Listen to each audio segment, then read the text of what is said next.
Now, we all probably know that amber is a very, very important resource in Jurassic World the Game, and having two of my most popular videos ever being tier lists, I've decided that the amber creature tier list is something that we absolutely must do. So in this video, I will be ranking every single creature that you can buy with amber from S tier, where you must get them as soon as you can, all the way down to D tier, where you basically are just never going to get them, based on how worth it they are or their amber cost.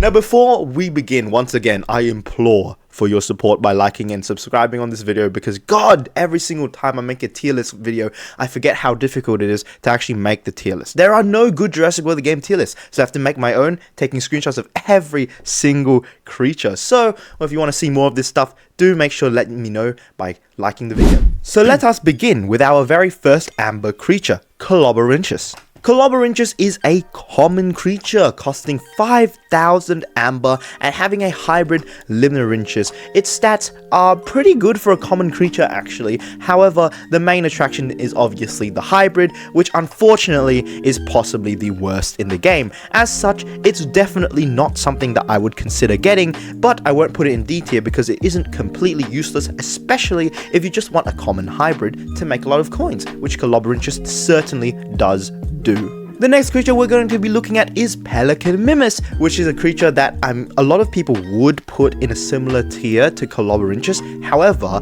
I really highly rate the Pelican Nipthrix simply because it has a super hybrid and is going to be the first super hybrid that I would recommend any new player to get. It's so good, it will solve your early game pterosaur crisis, and well, it's just so easy to get. So if you can, certainly I would get Pelican Mimus. I would actually put this all the way in A tier.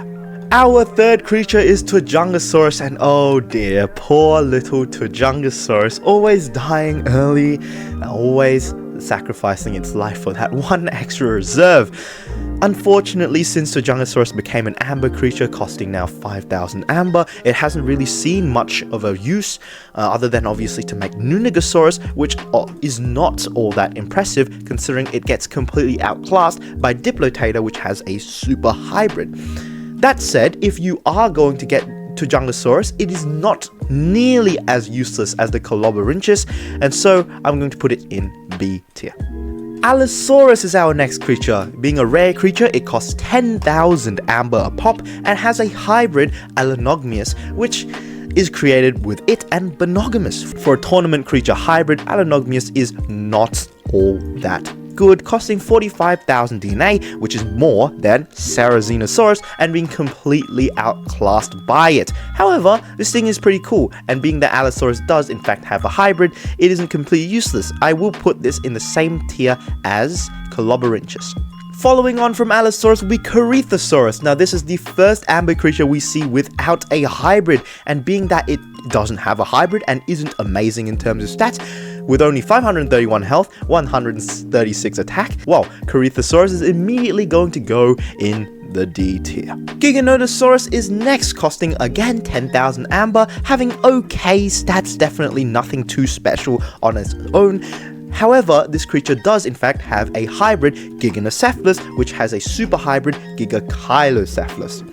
The thing about Giganocephalus is that it's good for its super hybrid, but this thing shares the exact same niche as Stegoceratops. So, while it is certainly worth getting to a degree, I wouldn't say that this hybrid is all that amazing, which kind of nerfs Giganotosaurus, putting it only in B tier. Next is Nasutoceratops. Now this creature has okay stats, once again on its own, just an average rare. Its hybrid is Pachyceratops, which is made from it and Pachycephalosaurus, and unfortunately Pachyceratops just simply isn't all that good. If I was going to trash on the Giganocephalus from before, I certainly have a couple of choice words to say to Pachyceratops, being completely outclassed by much better herbivore hybrids.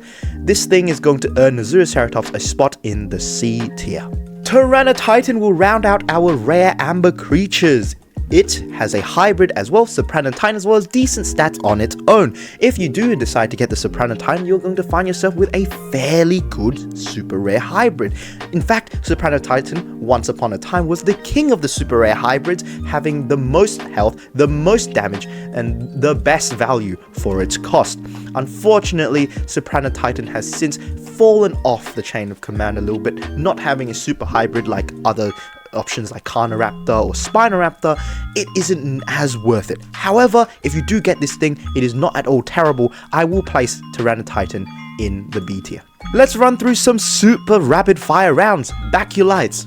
25,000 amber cost, no hybrid, immediate D tier. Trinachromarum, 25,000 amber cost, no hybrid, immediate D tier. Onchopristis, no hybrid, 25,000 amber, immediate D tier. Which now leaves us with the rest of the super rares, all with hybrids. Our first one, Leptocleidos, is going to cost us once again 25,000 amber. Being a super rare, it is a decent tank on its own and makes a hybrid Leptostega, which is actually fairly good in my opinion for an aquatic creature. I quite like this. It's made from Leptocleidos and Protostega, which is very easy to get, unlockable using DNA. So, in fact, I will be putting Leptocleidos in A tier, in a very usable tier if you are a big fan of aquatic creatures. Now, Eupocephalus isn't something that we really need to talk about because I've already put Giganotosaurus in B tier. Eupocephalus, again, another ingredient to making the Giganocephalus, and therefore will be in the same tier. Entelodon is our next creature, having this hybrid, the Entelorachus.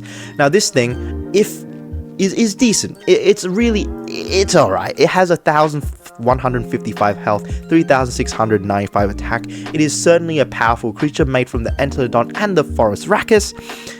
It does cost 25,000 DNA, but as far as Cenozoic creatures go, I'm fairly satisfied with the amount of strength that this guy gives, especially comparing it to the other hybrids. And so, I'm going to be putting Entelodon in the B tier. Elasmosaurus is our next creature, which has, again, decent stats for it as a standalone creature, and also makes a hybrid Geolasmosaurus with fellow creature Geosaurus. Now, this creature is fairly decent. It has a lot of damage, a good amount of health, especially for an aquatic creature, as you can see here. Compared to the median, it is quite good. The issue, of course, is that it costs as much as an Indominus Rex for something that is incredibly far weaker than Indominus Rex. However, considering that this is an aquatic creature, I am going to let this pass and place my Elasmosaurus in B tier. A creature that I actually haven't ranked yet is Doedicurus. I did put it on the tier for some reason. It isn't actually on there.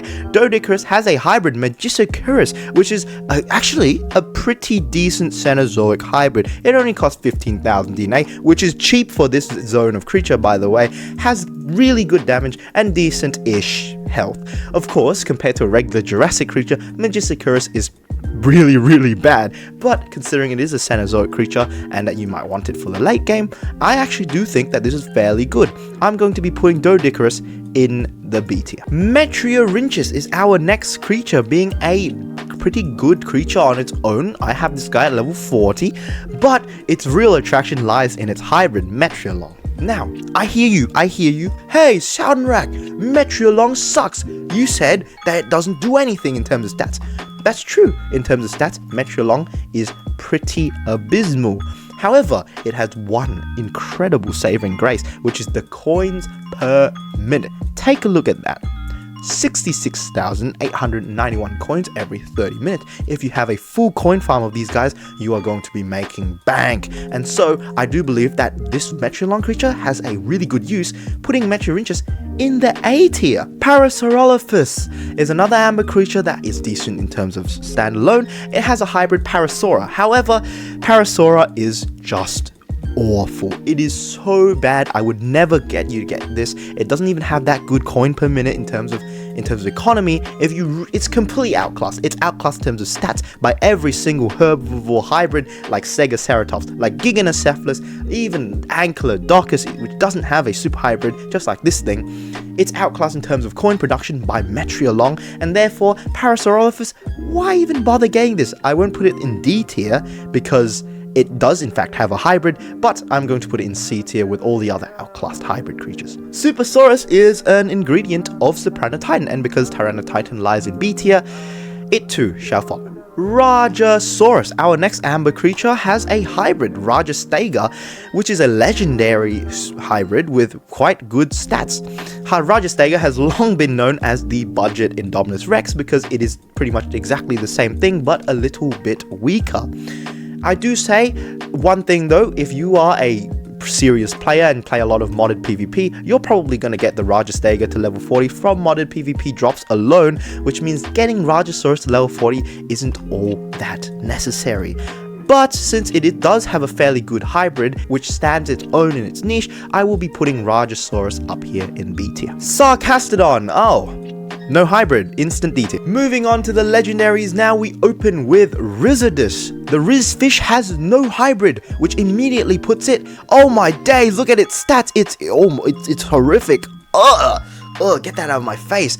Hey, if there is, I'll be ranking these two creatures together. Prinosuchus and Dimetrodon are both amber creatures and both ingredients to the hybrid Priotrodon. Priotrodon used to be, of course, the king of Jurassic World the Game, the best creature. However, since then, power creep has absolutely overtaken it, and now it lies somewhere in the decent tier.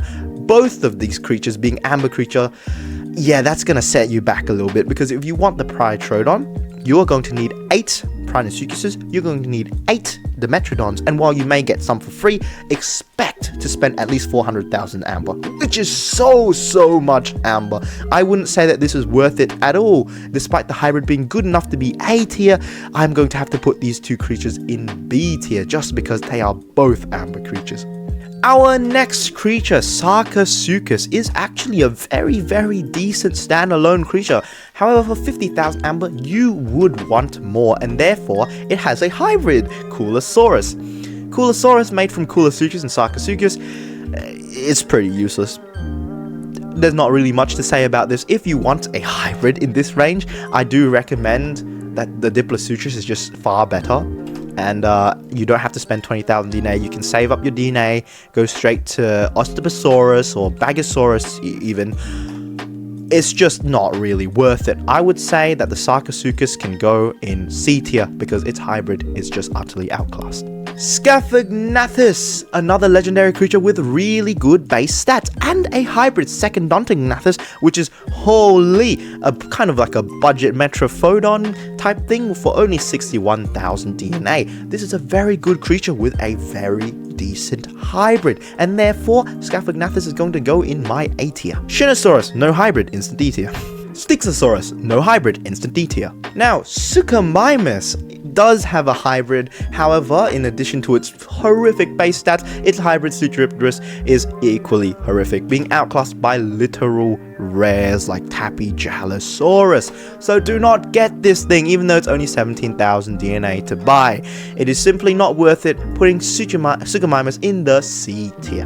Kronosaurus, no hybrid, instant D tier.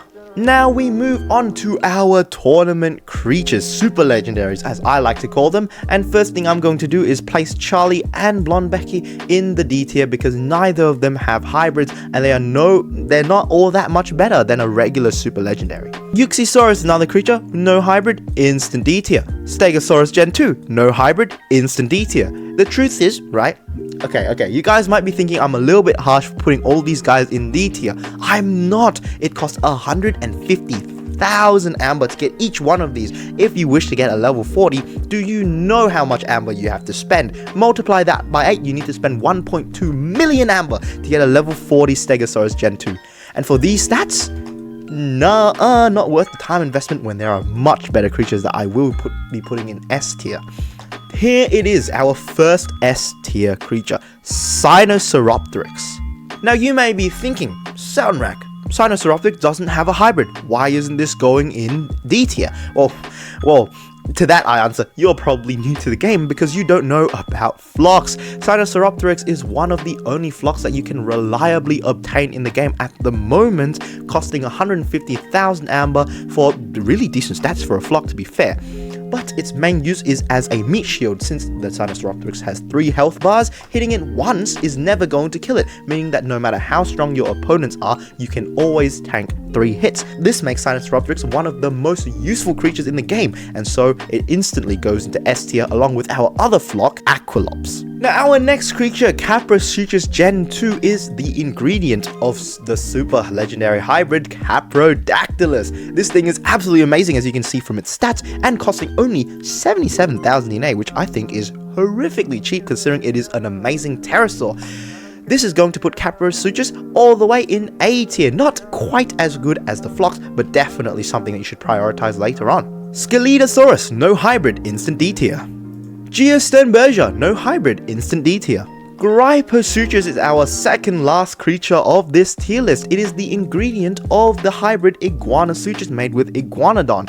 Now, I'm a big fan of good herbivores, and as far as herbivores go, Iguanasuchus is pretty good. Unfortunately, recently it's been outclassed by a lot of other herbivores, which will unfortunately have to bump down the Gryposuchus in terms of the rankings. Costing 79,000 DNA is so good. It's just not the best anymore, which is going to put the Gryposuchus in B tier instead of A tier, sadly. And to round us out, we have the Fukuisaurus, costing, again, 150,000 amber, just like all the other super legendaries. It has the hybrid Fukuimimus, which is just a better version of the Iguanasuchus. Has slightly less health, but more attack. 1,000 more, in fact, it more than makes up for it. This is such a good creature. Certainly an A tier pick for me. So this is it for our amber creatures tier list. In S tier, of course, we have the Phlox, the creature that you should get every single time. Always prioritize these. The next are the A tier creatures that you can get along your journey as you wish to get really good hybrids. In B tier, creatures with middle tier hybrids that you can get if you really want to, if you think they're cool, but not really things that I would prioritize. In C tier lies the creatures who do have hybrids, but those hybrids are overshadowed by other better things. And finally in D tier, the amber creatures that you should never get unless you're really late game and you just want to collect them, because these guys have no hybrids and are not good whatsoever for anything other than just having them. So that is going to be the end of our amber creatures tier list. I hope it helped you decide which creatures to get, although I do think that was a fairly obvious question. If you did find this video helpful, do remember to like and subscribe as I said at the beginning.